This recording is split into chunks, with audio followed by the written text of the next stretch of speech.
Hi, friends. Good evening. How is your weekend?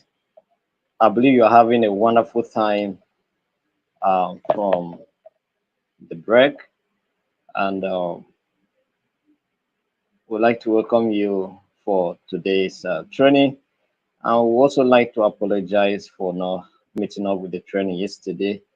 It was due to some, demands beyond our immediate control. Um, but thank God we are here today to continue with the training. So, my name is Tavle Joshua.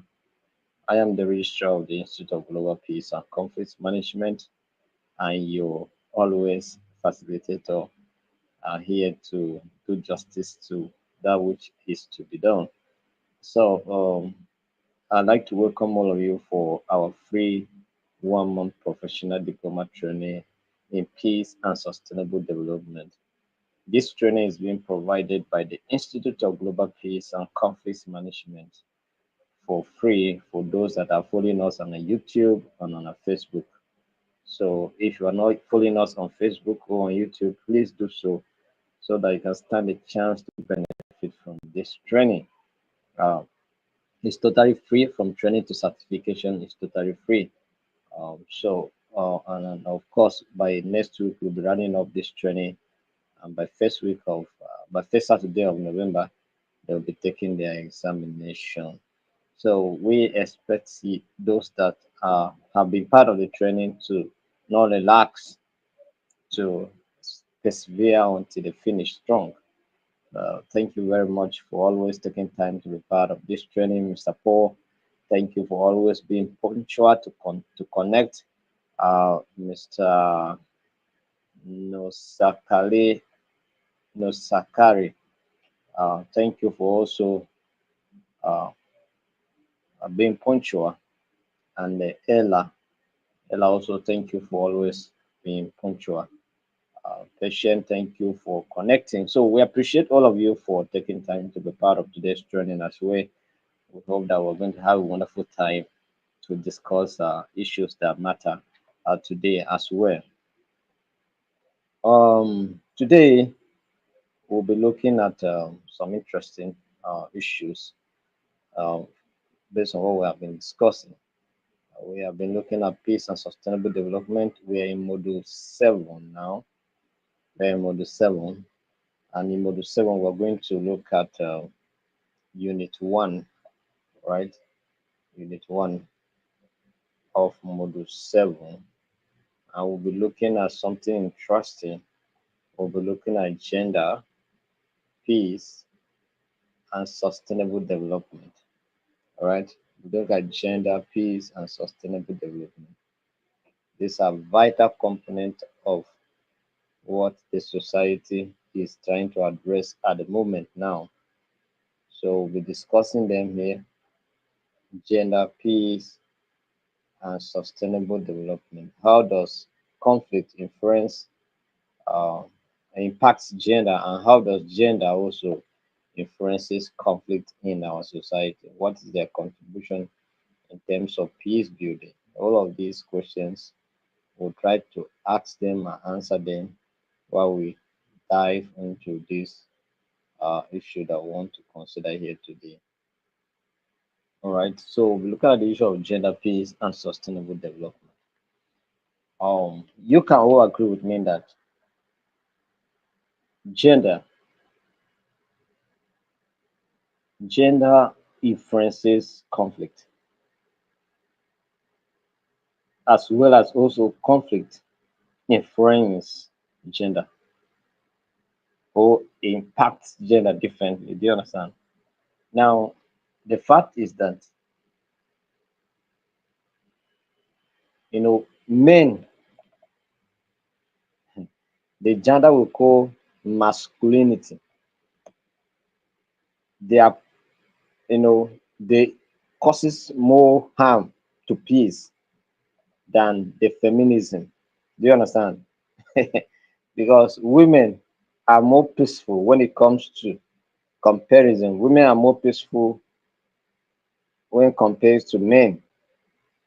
And that's why if you see some of the countries where we have prime ministers as women, You see, those countries are very, very, very peaceful, very peaceful. Let's take, for instance, Iceland. Let's take another example, Poland. Let's take another example, Switzerland. Let's take another example, Germany, before someone else took over. Do you understand? These countries are very, very, very peaceful. Look at Barbados, where we have prime minister is a woman. So these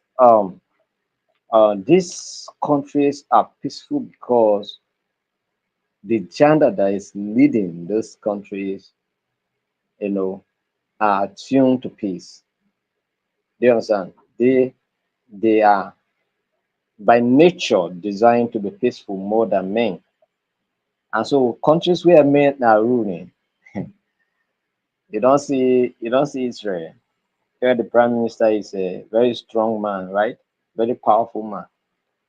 But when in some countries you see powerful women, but they are very peaceful. But powerful man comes with consequences. Are you getting my point now? So Israel, powerful man, but powerful problem, right? Iran, powerful men, powerful problem. So these things are problem. Do you understand? So they are problem. So where men rule, it's possible that we'll have challenge with peace because by nature men causes problem to society. But where women lead, it's possible that we will enjoy peace.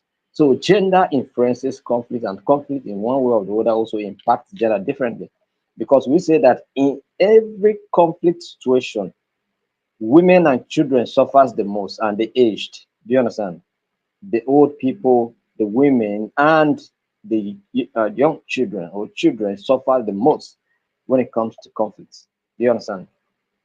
When men are more resilient in conflict than women and children and old people. Do you understand? So gender influences conflict, and conflict in other way around also impact uh, you know conflict. And so gender and conflict is a very, very complex issue. All right.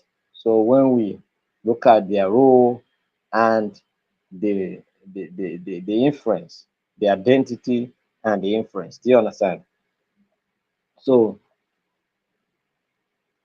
when we're talking about gender and conflict, we have some elements that we need to consider in relation to gender and conflict. We have gendered experiences of conflict. Men and women often experience conflict differently. I have said it already.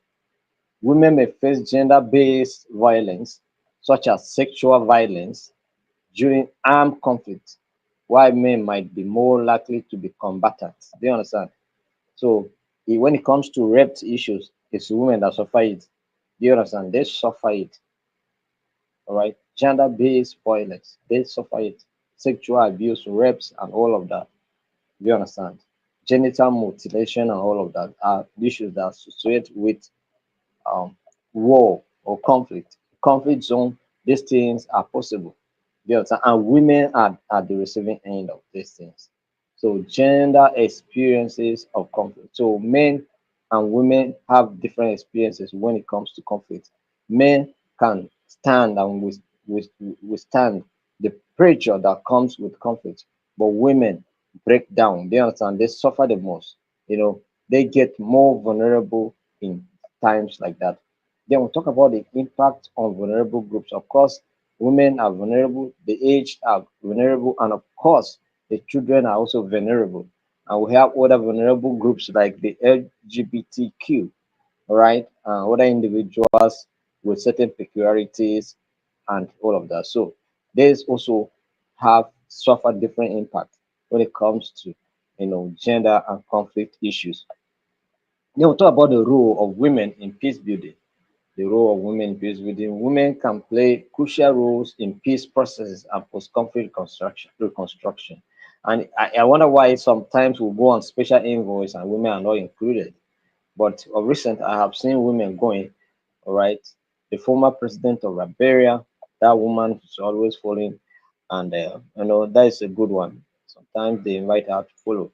And we have reputable women also that are being considered to be on special envoys. So that is a good one. Do you understand? Let them participate. Let them be also carried along in trying to resolve conflict around the world. In fact, it's even the Barbados Prime Minister that was making a case for global peace. And some of us, I think we share it on our Facebook page. If you have not seen it, go and listen to what the woman was saying. Very making sense a lot, all right, on the issue of global peace. So we need such kind of voices in our society, and women can play such role. So, and for us as institution, like I said before, we have the forum called the Women in Peace Building Forum as an aspect of the institute. We'll be inaugurating the national officials during our convention, and then they will take over from there and continue mobilizing women peace building activities. Do you understand? So their participation can lead to more sustainable peace agreements and more comprehensive approach to rebuilding societies. Exactly. Because they are tender people, they are lovely and peaceful people. Do you understand? When compared to men, if you want bone to bone, we'll give you. Do you understand? Anyhow you want it, we'll give it to you the way you want it. But women are not like that. And they are not wired to be rugged like men. You understand? So wherever they lead, there's possibility that we will experience peace. And of course, if they are involved in peace building processes, there are tendencies that we will have more sustainable agreements than when only men are involved. You understand? Then the issue of masculinities in conflict. Masculinities. This concept of masculinities is important in understanding how male identities influence behaviors in conflict settings. You understand? Traditional notions of masculinity may encourage aggression and violence. That's what I say. Originally, we are designed and wired to be violent. Do you understand? And to be aggressive more than women. Men are designed and wired to be more aggressive and violent as compared to women. Women, and that's why we call them the weaker sex. Do you understand? They are the weaker sex. If you read the Lion on the Jewel, that's where I came to know the word weaker sex.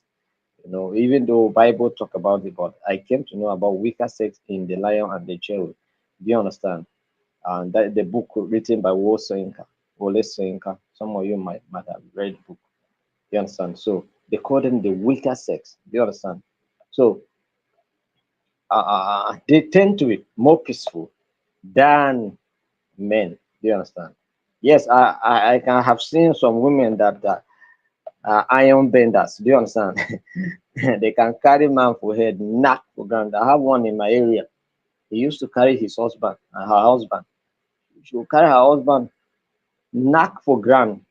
She will sit on the husband, beating and be crying. No, she will be beating the husband, and she is the one crying the loudest, so that people will gather. When you will gather everywhere, that's in my village. When we will finally gather, we discover that this woman that was crying, I see somebody is beating her.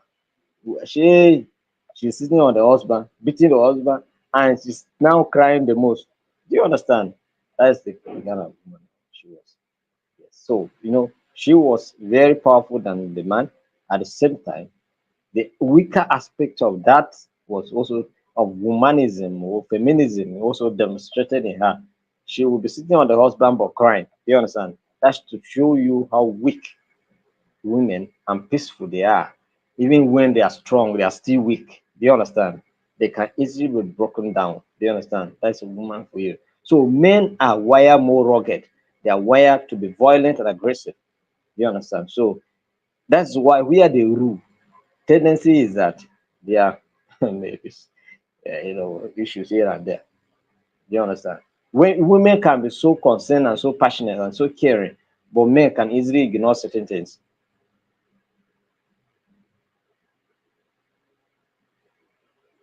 based on the way they feel towards a particular issue.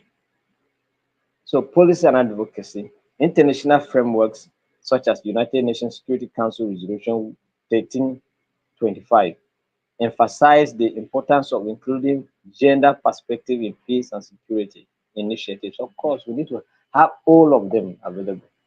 Both the female and male should work together to bring peace to our society. Do you understand? So it's better that way. It's better that way. It's better that way. And then we have intersectionality, the experience of individuals in conflict are shaped not just by gender, but also by other factors such as race, ethnicity, class, and sexuality, leading to diverse experiences and needs, of course.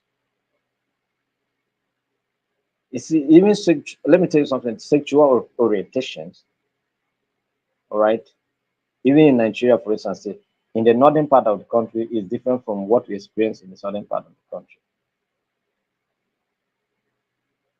Sexual orientations.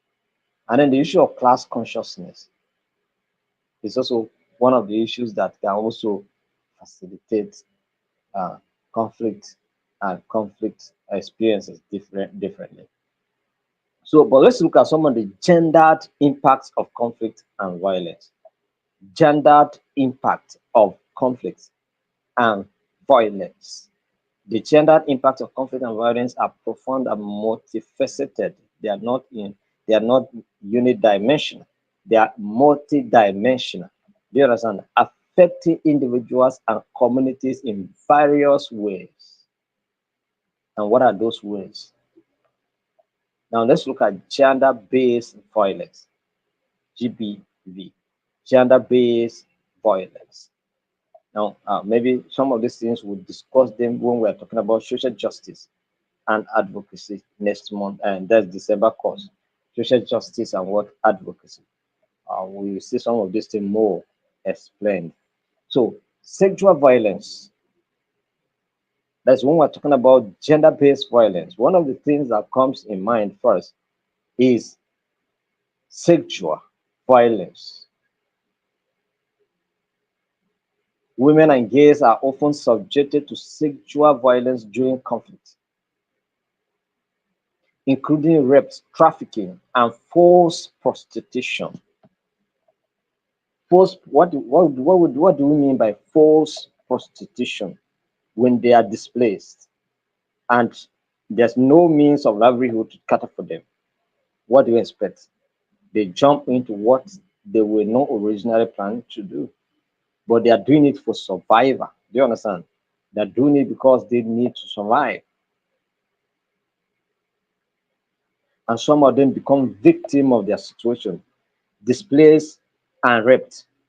That is conflict displaced you, and then you become a victim of inhuman or what my pastor will call hormones. That's the human demons. Human human demons. Hormones. Do you understand? All right. My pastor called it hormones. That is human demons. Do you understand? Some human demons. Somebody is displaced, and now that person is now also being not only being, this person may be regarded as internally displaced person, or can even be a refugee, and on top to that she is a victim of rape, because one man cannot hold his prick. Do you understand? Or cannot go and look elsewhere to satisfy his or her his desire. Do you understand? You look at a young girl and then you target and you rape. Then I can tell you that after war, the level of trauma, the level at which people got traumatized, it's multi-dimensional.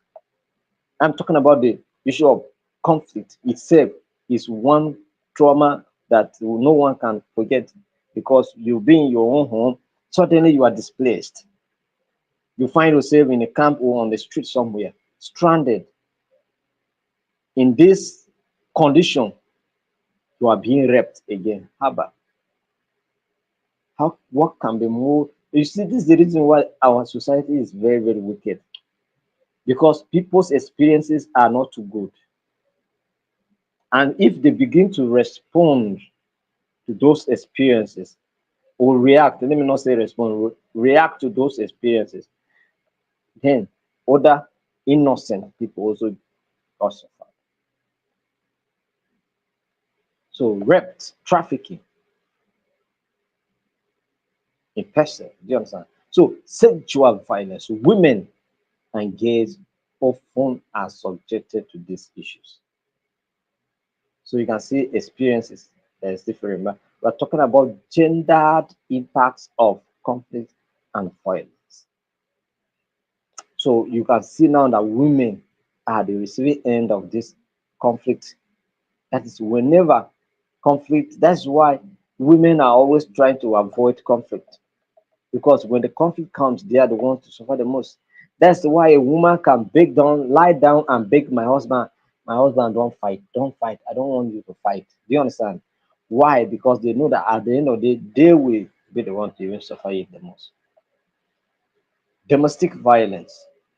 We're talking about gender-based violence. Domestic violence conflict can exacerbate what domestic violence as economic instability and social dislocation increase tensions within the household because there's pressure on the husband to meet the needs of the family or the male counterpart there's pressure on them to meet the needs of the family, and when such needs are not met and when such demands are not being met, and women must demand. Do you understand? They may be quiet, they may understand with the situation, but they may still demand. And in a situation like this, if care is not taken, men get to be more brutal, more aggressive, because one, they are frustrated because they cannot fulfill the needs of the family. So what do you expect? They begin to threat. They begin to threaten and abuse. Do you understand? And then sometimes the abuse also turn to be physical abuse. Do you understand? So it's a problem.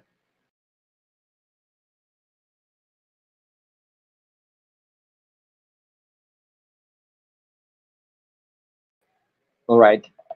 So domestic violence. And so man begin to beat the wife. Why? Because he cannot meet the needs. When the men, women try and understand with them, sometimes, do you understand? Because they cannot bear coming home to see you in needs. And so instead of trying to control their emotions, they cannot, because one, they are frustrated because they cannot meet the needs. There's so much pressure, there's so much expectation, and this thing is not coming up. So originally they are stressed out, they are frustrated. And so what do you expect when you want to add a little? So please, in situation whereby your husband cannot meet your needs, please try to understand, because these things can happen most especially in conflicting situations or in conflict zones. Days when there are no issues, when there are no crises, people still experience this, let alone when there's crisis.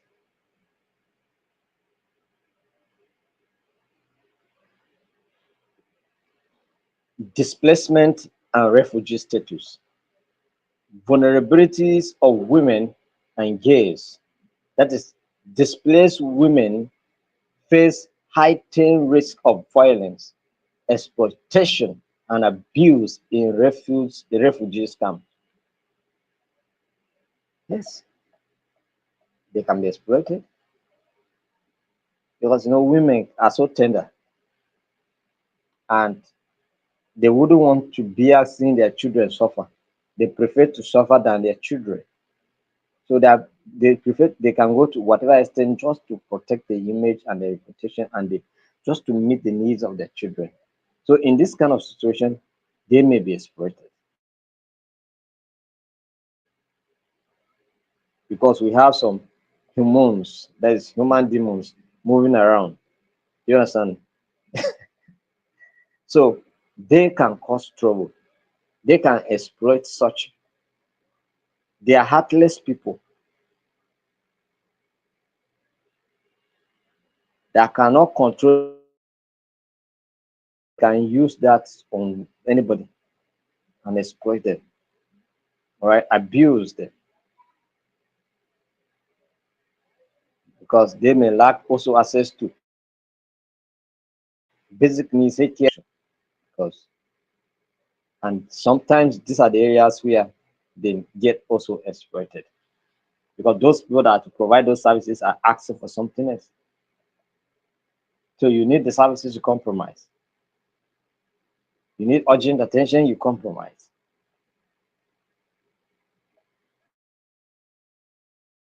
Women's vulnerabilities tends to be high in conflicting situation or in conflict.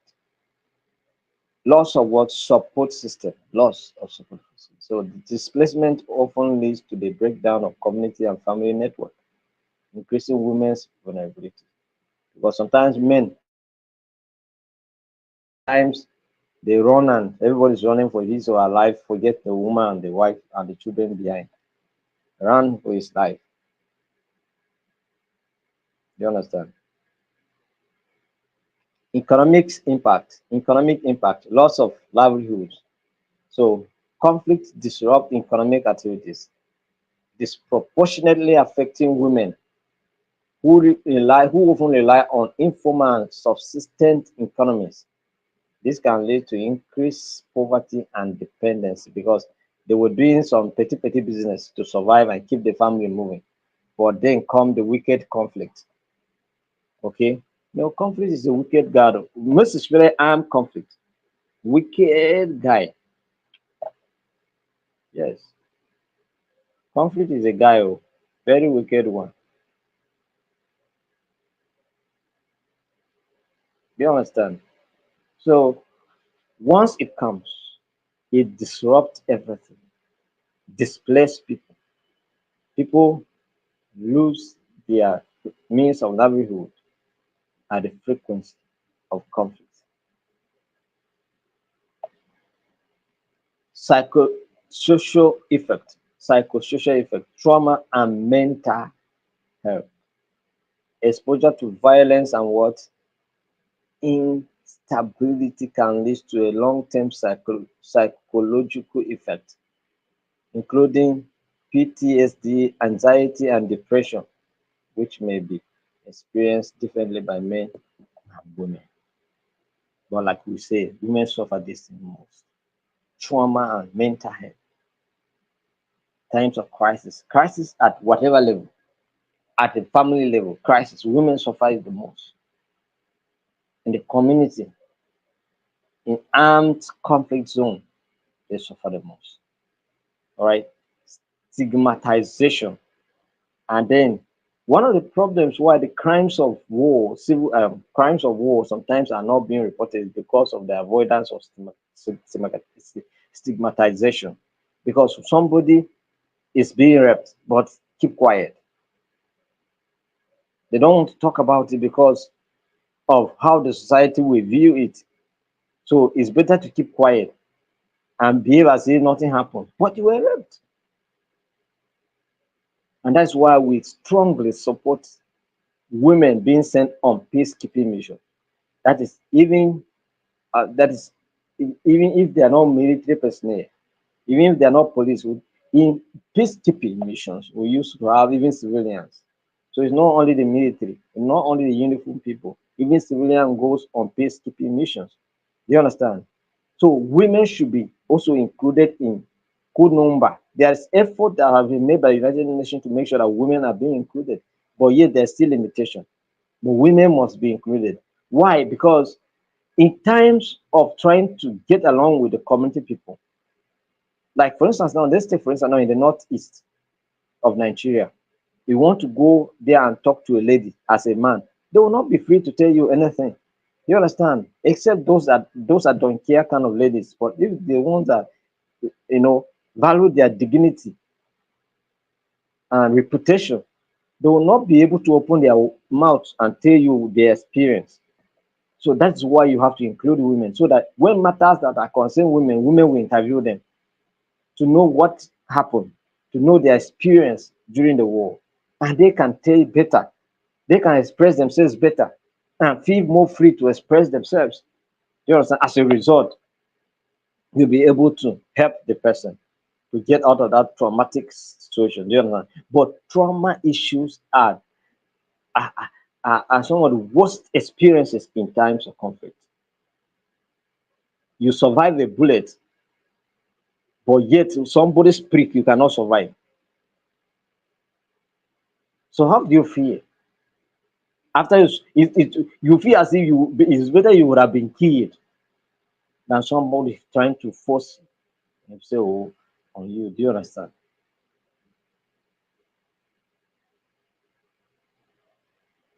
So stigmatization, survival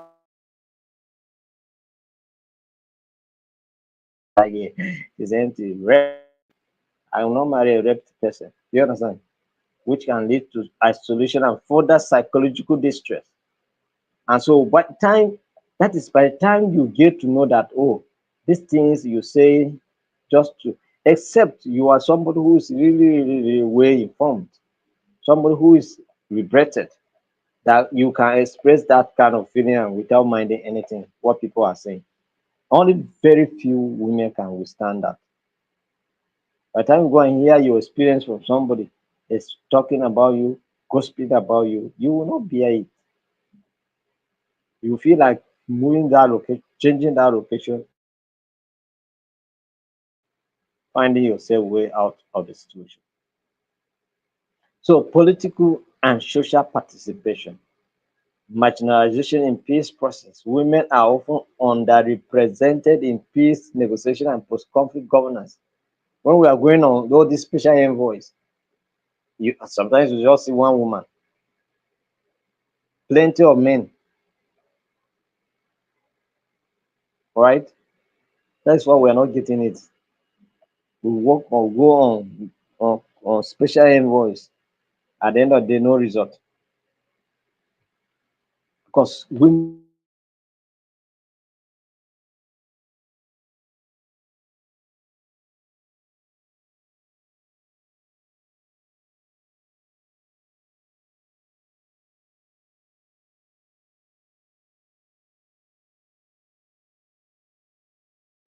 So if you join this meeting, you can do way to share it with someone, invite them to also be part of this meeting, share it on your wall, invite them to be part of it, and then also like and then also comment, and so that we'll know what's going on and whether you are following us right or not.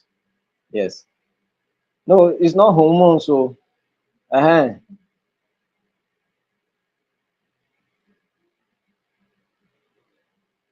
and psychosocial effects, stigmatization, displacement, and refugee status. So it's not hormones. I'm not talking about hormones. So I'm talking about human. You know, human instead of humans, you put humans. Do you understand?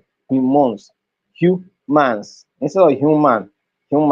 You can put humans. That is it's like you remove the demons, you remove that demons there. So and then you remove the aspect of human man out of it, and then bring the hue and the demons. Do you understand? So what we have there now is human demons. It's a combination of human demons. That's what we're talking about here. So men in demonic forms. That is what we're talking about here. Men, but they are that is demons in human forms. Let me put it that way. Demons in human forms. That's what we're talking about. So that's what we say hormones, not hormones like hormones in the body. No, that's not that one. Do you understand? I don't know you understand what I'm trying to explain there.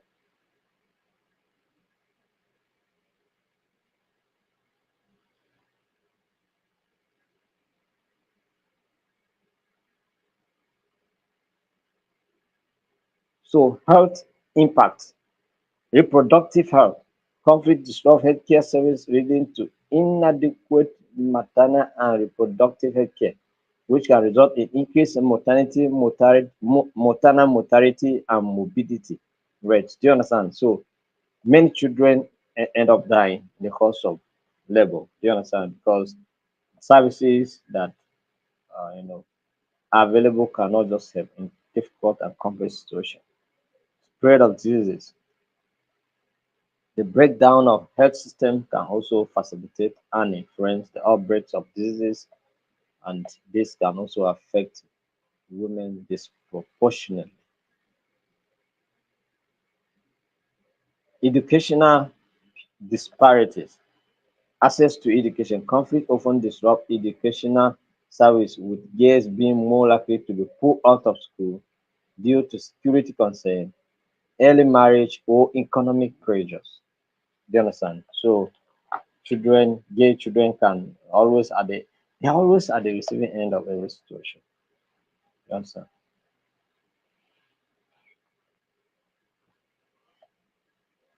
So long-term consequences, the loss of educational opportunity for gays can have long-term implications for gender equality and economic development. We have uh, Ngozi, right? Konjo Iweala, right? Doing us proud at whatever level. We have Amina Mohammed now, who is also a Nigerian ambassador to UN. Do you understand? So there are women, they are contributing to make our world peaceful in their own way. Do you understand? In their own field. That's what must provide education to their child.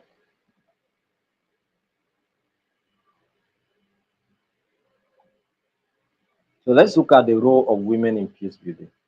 Do women play any special role in peace building process? Yes, women play such a role, crucial roles in peace building process. And number one is diverse perspectives. That's women, you know, accommodate diverse perspectives. Unique insights, women bring different experiences, perspectives, and priorities to peace negotiation, often advancing for issues that may be overlooked, such as social justice, healthcare, and education. Things that may you know may need to be overlooked. Women may bring the details of it out. You understand?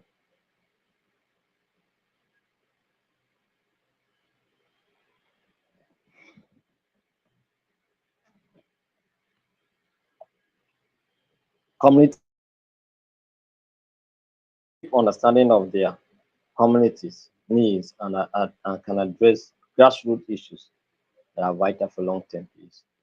So women, given the opportunity and the right opportunity, they stand in a better position to address some of these issues that we're talking about here. They'll talk about advocacy and mobilization. Grassroots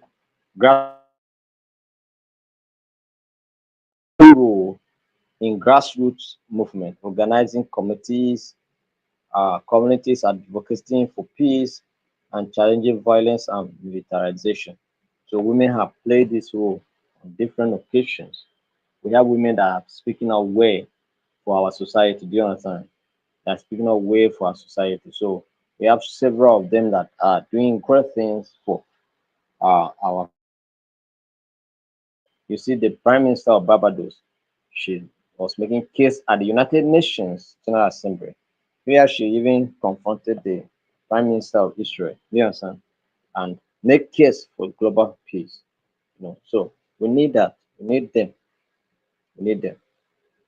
So coalition of buildings, right? Women often collaborate across ethnic, religious, and political lines to foster dialogue and understanding. So women do bridges to make sure that they bring about peace in their communities.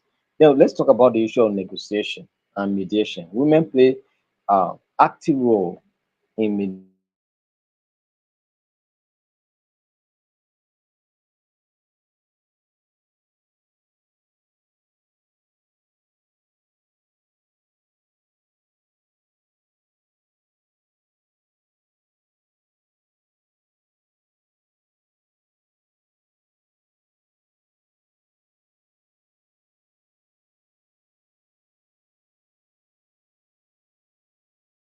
like that in our community.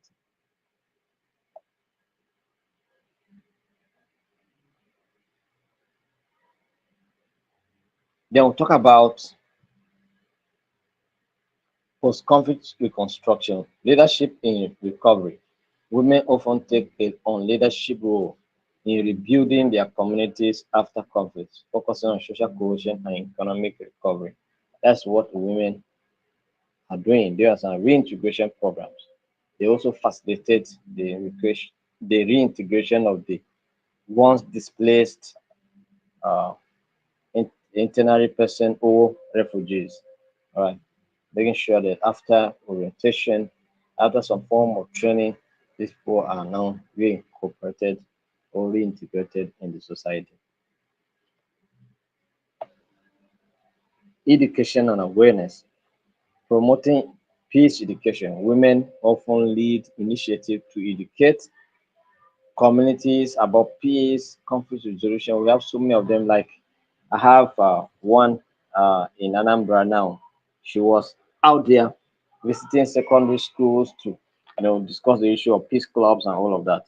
Yes, I don't want to mention her name, but let me mention her name because she's doing a good thing here with us.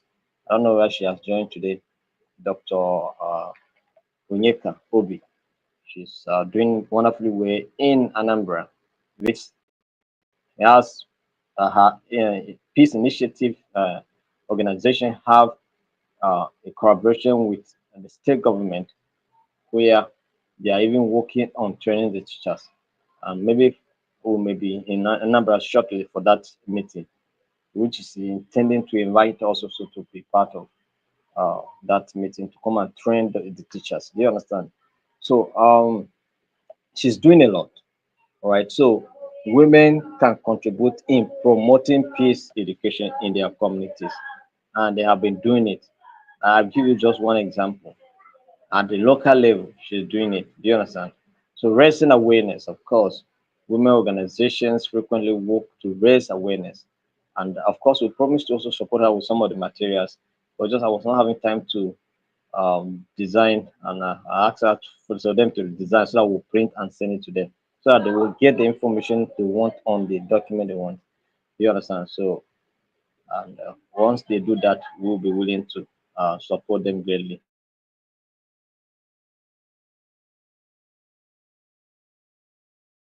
So, education awareness, because they are doing a lot, and a lot needs to be done. You understand? So we have several of those institutions. I think there's one time we hosted a lady. What is that her name? I think one endurance or so. She also have something uh, on peace, and we feature her in our peace clinic some times ago, and she was also speaking way and speaking for peace, making case for global peace. Do you understand? So these are the issue. So we need women, and women play active role in some of this. Some of them are doing great things on in several organizations, both government and privately owned organizations and international organizations. Some of them are working with them, doing great and mighty things to promote peace and create awareness in communities. So sustainable development, linking peace and development, women involvement in peace building often leads to more effective integration of development goals. Right? So addressing the root causes of conflict and promoting social justice. So that is how much women are doing. Economic empowerment, supporting women's economic empowerment is essential for sustainable peace. So this group of people need to be supported. They need to be encouraged. So by the time we have the Women in Peace Building Forum get ready and activated, I think some of you here will support them so that they will do work, bringing more women into the fold. And once again, I'm inviting all of you. Our induction in Lagos is coming up on the 9th of October. Port Harcourt is on the 15th, and then Enugu and Abuja is on the 30th. Do you understand? During the convention, you come and interact with different people. We are inviting senior ranking people in our society, and we hope that they will be there. So make effort to be part of the induction so that you can also witness, interact with some of them, and start a relationship. Do you understand? So international framework, UN Security Council Resolution 1325, the land the importance of women's participation in peace and security efforts. So urging member states to include women in all levels of decision making. That's why some of them are appointed ministers, some of them are appointed head of agencies. Do you understand? Some of them appointed as high commissioners or ambassadors. Do you understand? So that's it. So let them also contribute to nation building. So these are some of the roles women are playing in peace building, cooperating diverse perspective, advocacy and mobilization, negotiation and mediation, post-conflict reconstruction, education and awareness. Women are doing all of this, and of course, they are also linking sustainable development with their efforts. Talk about international frameworks. So, international frameworks talk about UN Security Council, which also contributes in that aspect. Talk about global advocacy. Women's rights organizations play a crucial role in advocating the implementation of international frameworks and norms that support women's participation in peace building. All right. Seems to me that that's what the Barbados Prime Minister was trying to say. So let's look at our last topic for today. I have another meeting, so I want to finish this so that we give ourselves a little time before I commit to that meeting. All right. So UN Security Council Resolution 1325 on women, peace, and security. What does it contain? What does it contain? UN Security Council Resolution 1325, adopted on October 31st, 2000, is a landmark resolution that emphasizes the important role of women in the prevention and resolution of conflict. Yes, they are contributing and they can contribute a lot in that direction. Do you understand? So they should be given opportunity to participate, call for participation, right? Involvement in peace processes, right? Resolution 1325 calls for the increased representation of women in all decision-making levels in national, regional, and international organizations related to peace and security. So women should be given opportunity to do this. And that's why as a body we are having something special for the women. You understand? We're having something special for the youth. And of course, we're also having something special for justice. And all of them will be working pari passu to make sure that justice is being served. And of course, those whom are, who were not able to receive any form of justice can get justice. Protection of women and girls. That section, that resolution also work towards the protection of women and girls in war zone. The resolution stressed the need of to protect women and girls from gender-based violence in conflict and conflicting situations. Do you understand? So women's rights and their image and interests must be protected even in war zones. All right. Their rights must be protected.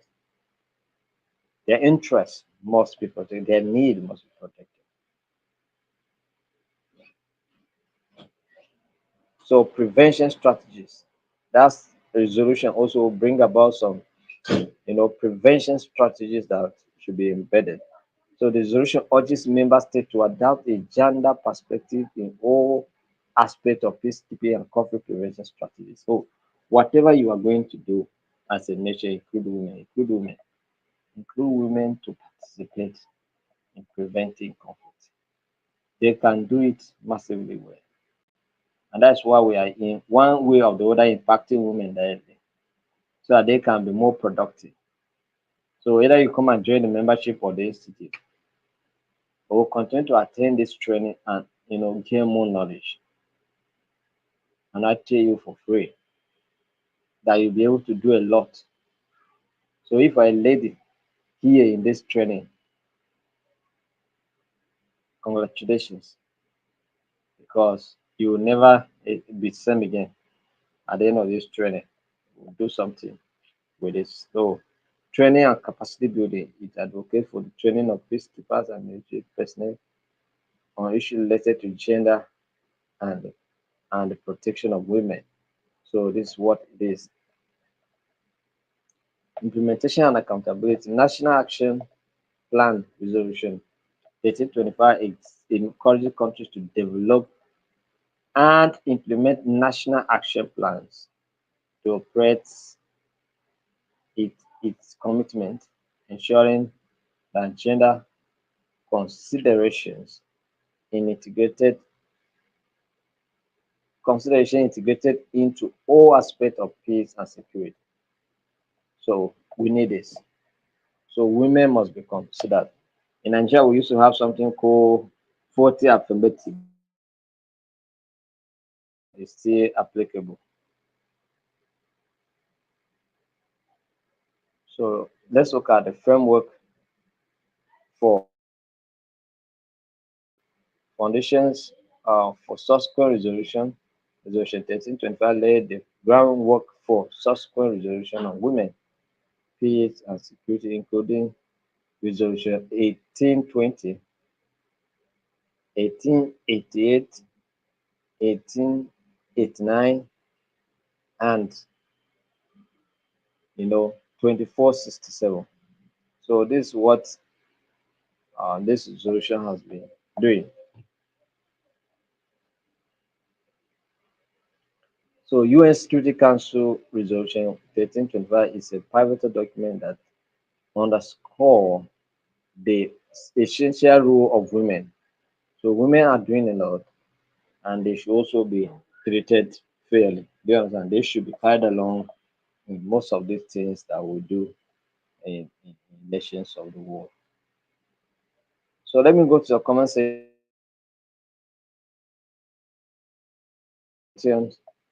I think this is the much we can take for today.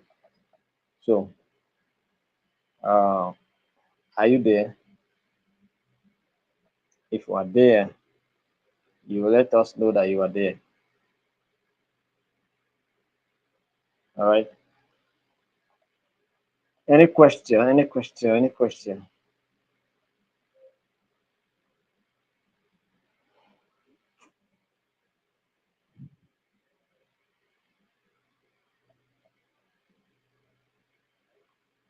So these topics or this these topics, I'll update them so that you can get them in the manual as well.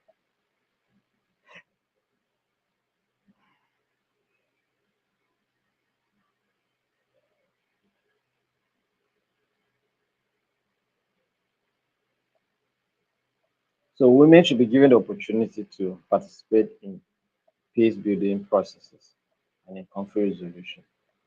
Thank you very much. Have a wonderful night rest. See you tomorrow by 7 p.m. See you tomorrow by 7 p.m. Bye.